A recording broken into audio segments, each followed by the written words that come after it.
Once it was full of blue rivers, tall green trees, and bright sky. But now the sky was gray, the rivers were dust, and the land was nothing but cracked ground. The sun still burned, but it gave no warmth. The wind still moved, but it carried no life. People were starving. Every day more bodies disappeared into silent graves. In the middle of this dying world lived two sisters. Lyra, the elder, was strong, sharp, and brave. She had dark eyes that once carried hope, but now only carried fear and responsibility. Ina, the younger sister, was small, weak, and hungry. Her bones showed through her skin. Her body shook every time she tried to stand. She was only 13, but starvation had aged her like an old woman. There was no food left in their home, no crops, no animals, no hope. Lyra searched every corner, every broken store, every abandoned farm. She found nothing. Every night, Ina asked the same question in a soft voice. Lyra, are we going to die?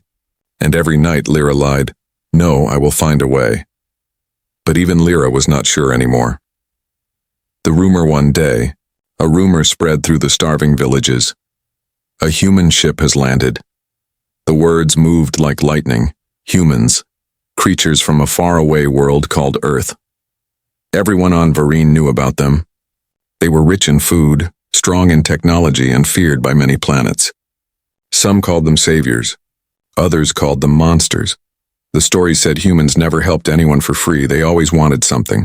Sometimes land. Sometimes labor. Sometimes people. Lyra had heard the whispers. Humans trade food, but they take a body in return. Some said it was for experiments. Some said it was for soldiers. Some said it was worse. Lyra did not care what was true anymore. Her sister was dying, and she would do anything, to save her. The human arrives. The human traveler was named Cade. He arrived in a shining metal ship, cleaner than anything Varine had seen in years.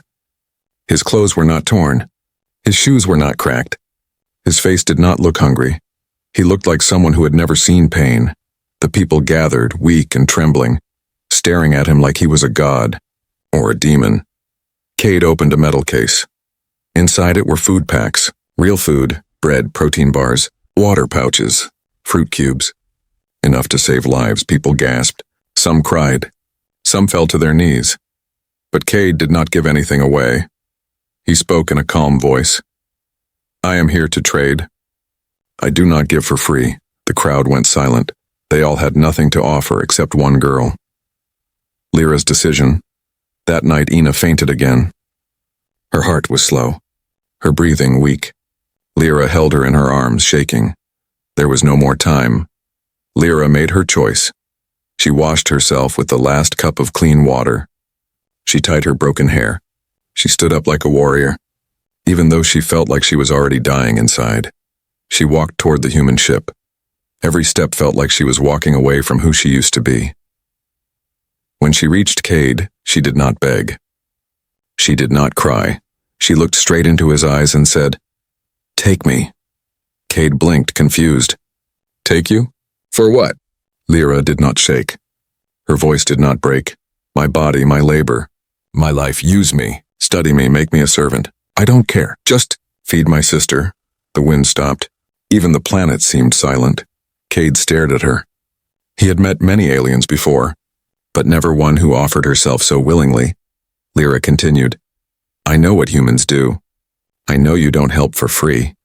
I don't care what you do to me. Just don't let her die." Her voice finally trembled on the last word. "Please." The suspense begins. Cade did not answer immediately. He looked at Lyra the way a scientist looks at a rare creature. Not with cruelty, not with kindness, just curiosity. Then he said something no one expected.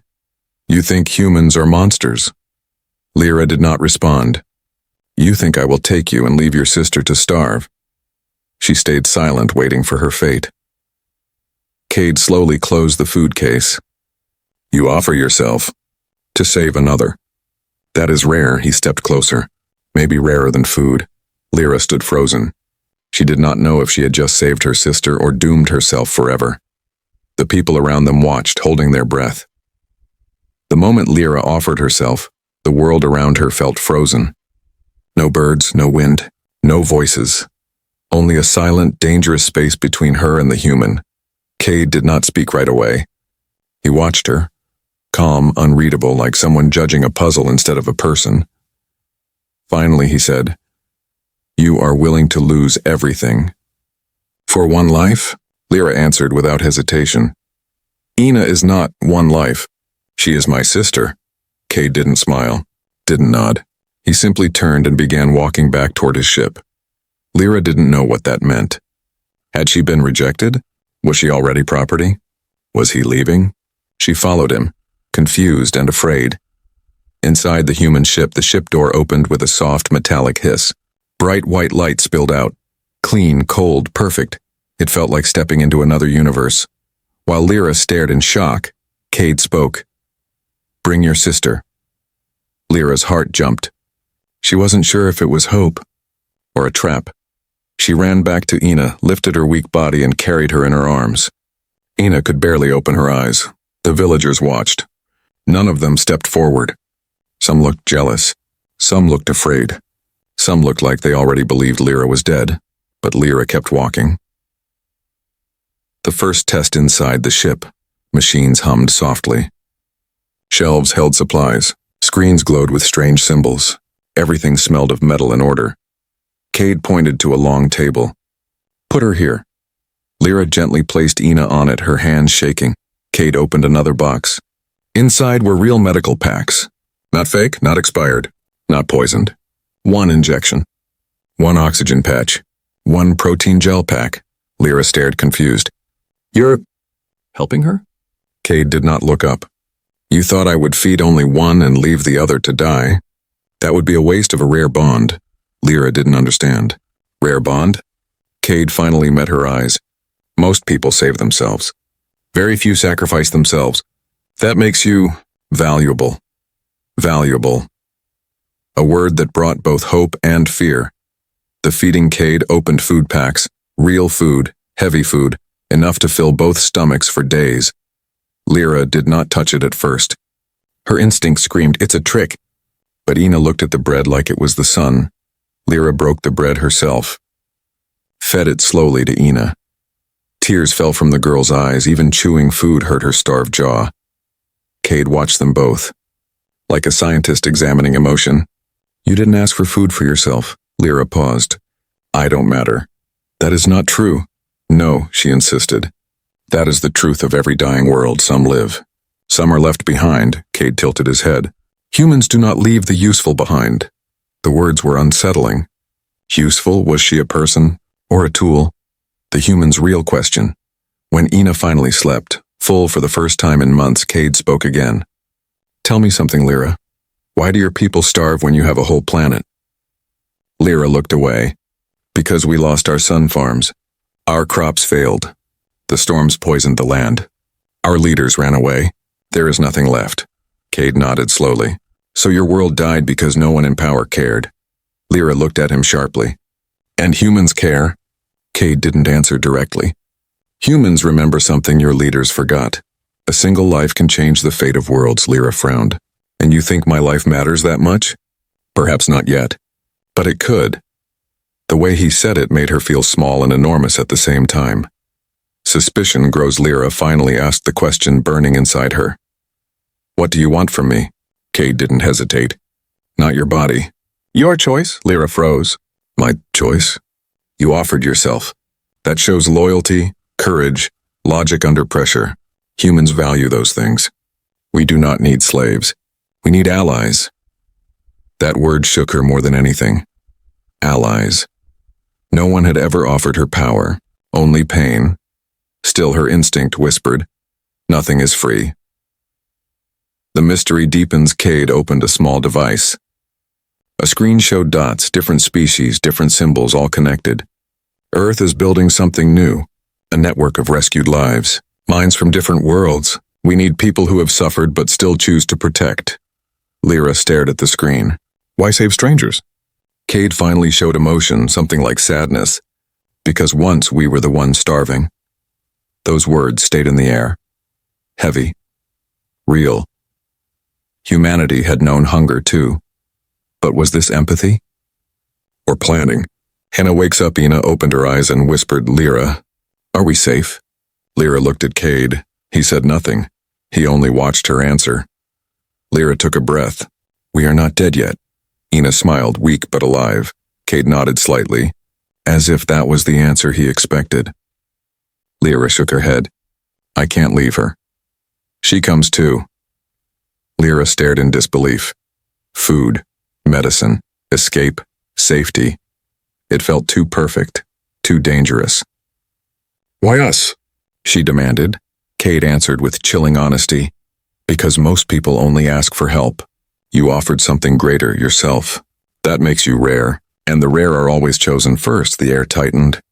Was she chosen to be saved, or chosen to be used? The cliffhanger. Cade walked to the ship controls. I will stay until sunrise. If you choose to stay on this dead world, I leave. If you choose to come, a new life begins. He turned away. The door opened. The night outside was quiet, endless, full of broken people who would never get a second chance. Lyra looked at her sleeping sister. She had food now, medicine now, hope now, but at what cost? If she stays, Ina may survive, but their world will kill them eventually.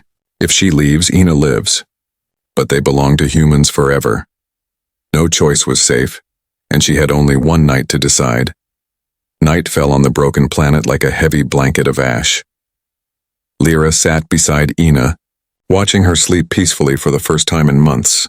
The empty feeling inside her was no longer hunger. It was fear of the future. Outside the ship, the villagers watched from a distance. They whispered, she sold herself to the human. He will experiment on her. No one returns after going with them. But they also stared at the food. Food they did not have, food they could not earn, food they would die without. Some envied her. Some hated her. Some prayed she would return with more. Lyra ignored them all. Her mind was trapped between two futures. Stay here and starve, leave with the human, and live. But at a cost she didn't know yet. She wished life had more than two choices, but dying worlds were not kind. The human watches inside the ship. Cade did not sleep.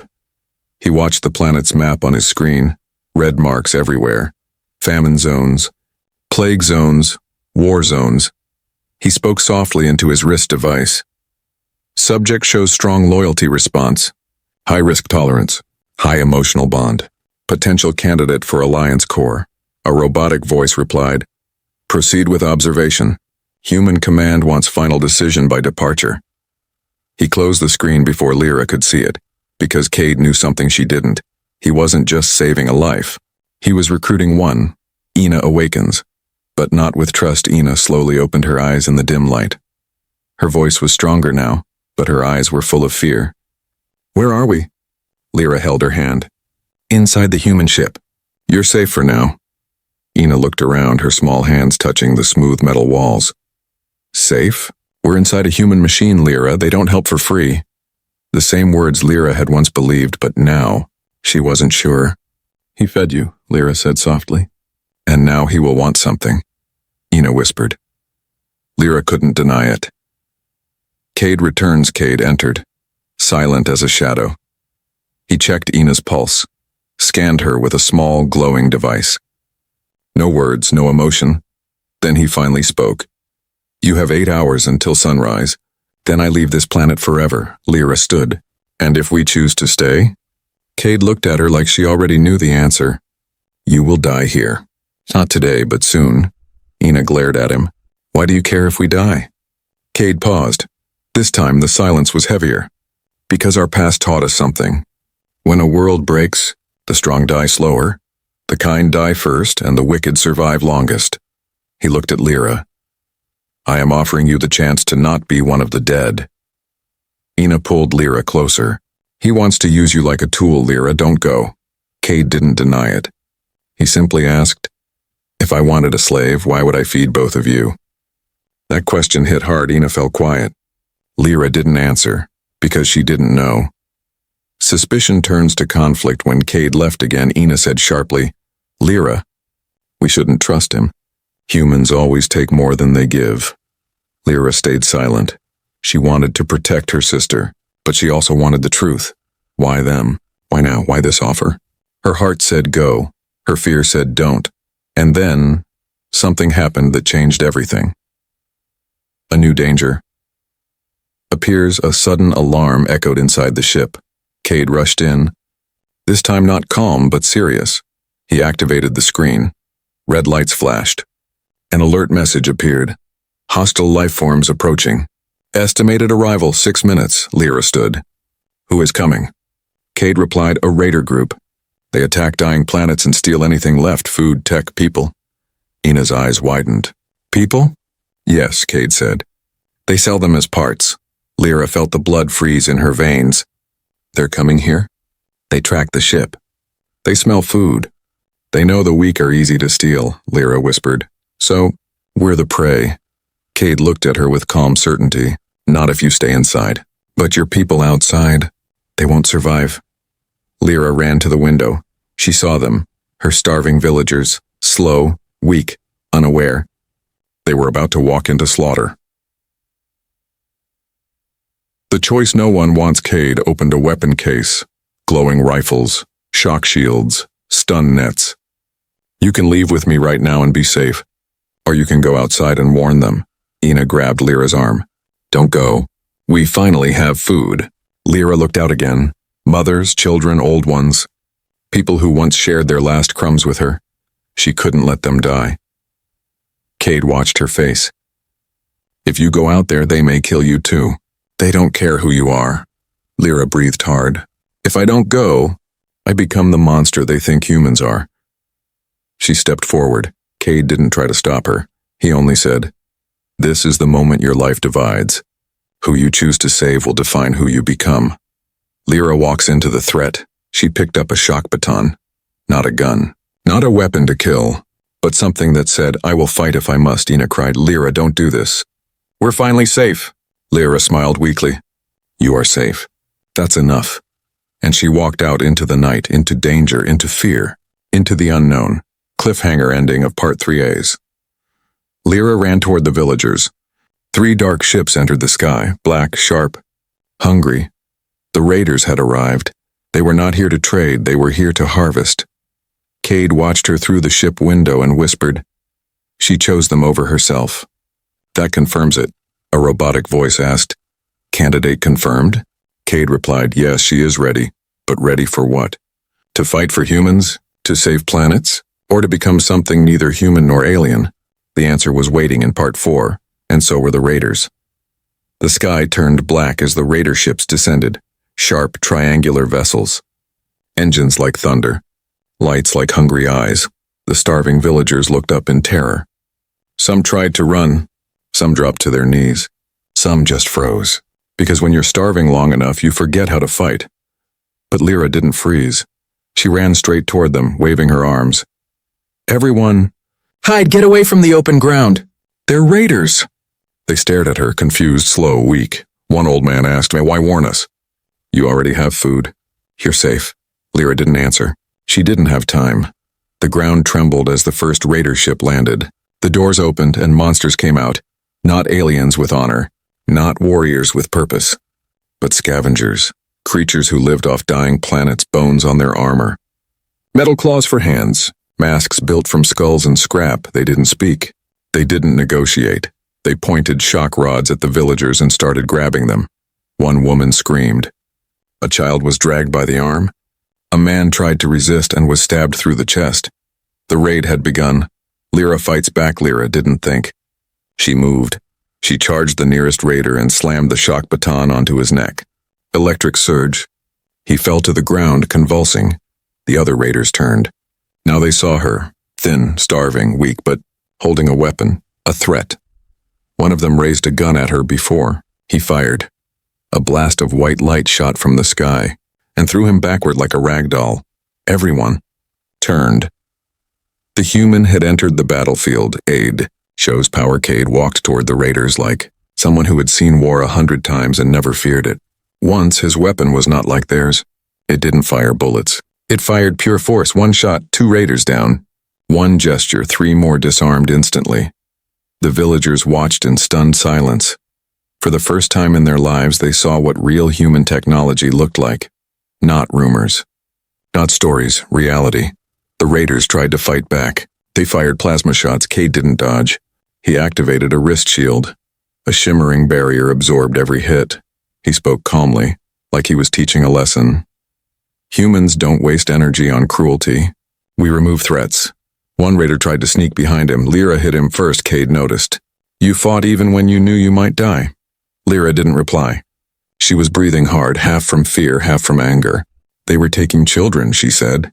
Cade nodded. And that is why I chose you. The raiders retreat. With no more advantage, the raiders finally retreated to their ship. But before they left, one of them shouted, You think the human protects you? He owns you now. Then they blasted off into the sky, leaving smoke and fear behind. The villagers were shaking, speechless. Some cried.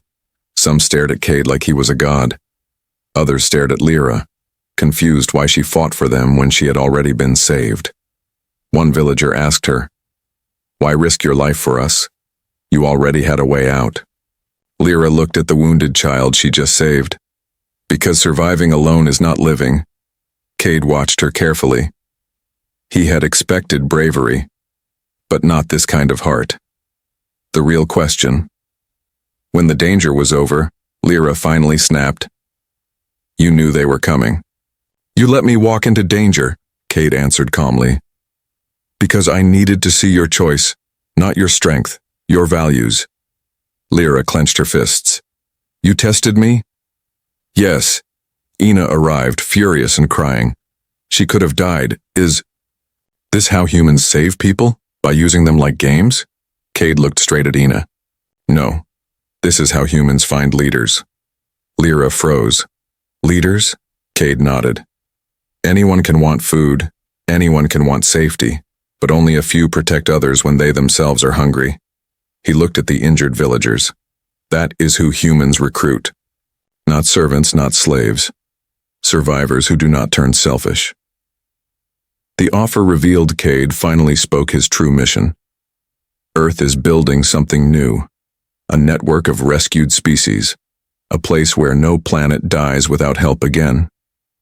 He pointed at Lyra. We need people like you to join us, to train, to learn, to become protectors, not victims. Ina stared at him. So this was never about saving us? It was about choosing you. Lyra felt her heart pounding. She was never chosen for anything in her life. Not for power, not for respect, not for survival. But now, she was being asked to leave not as a slave, but as a future defender. Still, she asked, Why me and not them? Cade answered without hesitation. Because everyone else looked at the food. You looked at the people. That sentence broke something inside her, not her hope, her loneliness. A new fear. But one voice broke the moment. A villager woman shouted, You will take her away and leave us to starve again. Another cried, What about us? Will the raiders return? Cade turned to them. I can feed you today, but tomorrow you will starve again. I can give you weapons, but you do not know how to fight. I can give you shelter, but your planet is already dying. Then he said the truth no one wanted. I cannot save a world that refuses to save itself. Silence, painful, heavy, real. The cliffhanger decision. Cade faced Lyra and said, I will leave in 1 hour. If you come with me, Ina comes too. You will never be hungry again, but you will not return here soon. Lyra looked at the villagers. The same villagers who once shared crumbs with her, the same ones who now feared her, the same ones she just risked her life to save. Ina whispered, Lyra, I don't want to die here, but I don't want to leave you behind. Lyra held her close. The wind howled through the ruins. She had to decide. Stay and slowly die with her people, or leave and become something more, something powerful enough to return one day and change everything. The ruins of the village were quiet again, but the silence was different now. It wasn't the silence of hunger. It was the silence of waiting, waiting for Lyra's choice. She stood in the center of the village, between the starving people she grew up with. and the human ship that offered escape. Cade's voice still echoed. I will leave in 1 hour. If you come, Ina comes too. 1 hour, 1 hour to decide a future she never imagined she would be given. Ina held her arm tightly. Lyra, please don't leave me here. I don't want to die on this planet. But before Lyra could answer, an old villager stepped forward, a woman with sunken eyes but a voice filled with anger. You saved us from the raiders, but now you're leaving us to starve. Another man spoke. You have a way out, we don't. A child cried, take us with you. Lyra's heart felt like it was breaking in pieces. She wanted to take them all. But the truth was wearing chains on her thoughts. She couldn't. Not everyone fits on a human ship. Not everyone gets a second life. Some people die with their world. Some people leave it behind. The villager's accusation won. Man stepped closer, pointing at her. You became the human's chosen one. But what about us? You think you're better than us now? Lyra didn't respond. She didn't feel better. She felt torn apart. Then something worse happened. One woman whispered aloud. Maybe she planned this from the start. Maybe she always wanted to escape. Another agreed. She fought the raiders only to look like a hero. Now she will fly away with the human, full and safe. The people she nearly died to protect now accused her of betrayal. Ina clung to her harder. Lyra, they don't care about us. They only care that we're leaving. And Lyra realized something painful. Sometimes saving people doesn't make them grateful. It only makes them jealous. Cade watches. From a distance, Cade stood near the ship doors, not interrupting. He knew this moment mattered. He told his AI quietly, if she chooses to stay, cancel recruitment, move to next planet. The AI asked, do you predict she will stay? Cade did not answer immediately. Hope makes people brave. Guilt makes them weak. I need to see which one she listens to. The private conversation. Lyra walked away from the crowd, her head heavy with voices. Ina followed. Lyra, you don't owe them your life. They turned on you the moment they feared losing you. Lyra shook her head. They're angry because they're afraid. They think if we go, they lose their last chance. But they didn't fight, Ina whispered. You did. You almost died. And now they blame you because they can't leave. Lyra looked at the sky, still dark, still dead. If we stay, we die. If we leave, we live, but if we leave, who will save them later? Ina looked confused. Later? Lyra turned to her. I don't want to escape. I want to come back. Stronger. The final offer. Cade stepped toward them. Time's almost up. Lyra looked at him, eyes filled with more questions than answers. If I leave with you, will I ever come back? Cade's reply was calm, but heavy. Only if you survive training. Only if you earn rank. Only if you choose to return. So it's not a rescue, Lyra said. It's a path, a hard one. Cade nodded. The universe doesn't need more people who sit and wait for help. It needs people who become help. The sentence hit her soul harder than any weapon. The choice. Lyra kneeled beside Ina, held her shoulders, looked into her eyes. Do you trust me? Ina nodded, tears running. Always. Lyra stood. She did not look at the villagers anymore. She did not look at the ruins. She looked at the future and walked toward the ship. Ina followed. The villagers watched, some in silence, some in anger, some in envy. But none stopped her, because deep inside, they knew she was their last hope, even if she had to leave to become it. Boarding the human. Sheep. As they stood at the ramp, Cade spoke one last warning. Once this door closes, your life as you knew it ends. There is no going back to who you were. Lyra replied, Good. That version of me belonged to a dying world. Cade pressed the command. The ship door sealed. Ina exhaled in fear and relief. Lyra only looked forward. The ship reveals its secretas. The engines activated, screens inside the ship lit up. Maps, star charts, DNA databases, species lists, rescue logs. Lyra stared at one glowing panel. It showed planets marked in red. Dead planets. Hundreds of them. She placed her hand on the screen. Cade watched her reaction closely. Now you understand. Vareen was not the first to fall. It won't be the last. Lyra turned to him slowly. And humans are trying to save them? Cade spoke the truth at last. No, not humans, not anymore. He tapped a button. The screen zoomed in, showing humans, aliens, hybrids working together, training, fighting, traveling through galaxies. We are building something new. Not a human empire, but a survivor alliance. Lyra whispered. A future made by the ones who lived through death. Cade nodded. The ones who were broken, but not erased. The shocking reveal.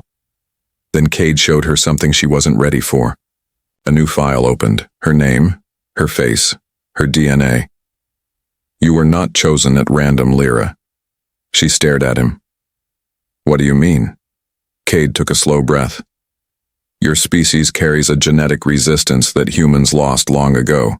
Starvation changes bodies, and your people evolved to survive it. Lyra's heartbeat stopped. My body is why you came here. Yes, Cade said honestly. Your heart made me confirm you, but your biology is why we searched your planet. Ina grabbed Lyra's arm. So he did want something from you. Lyra didn't speak because for the first time, she didn't know if she was being saved and or harvested. The ship left the dying planet behind. Lyra watched Vareen shrink into a tiny brown scar against the stars. Her home, her pain, her past.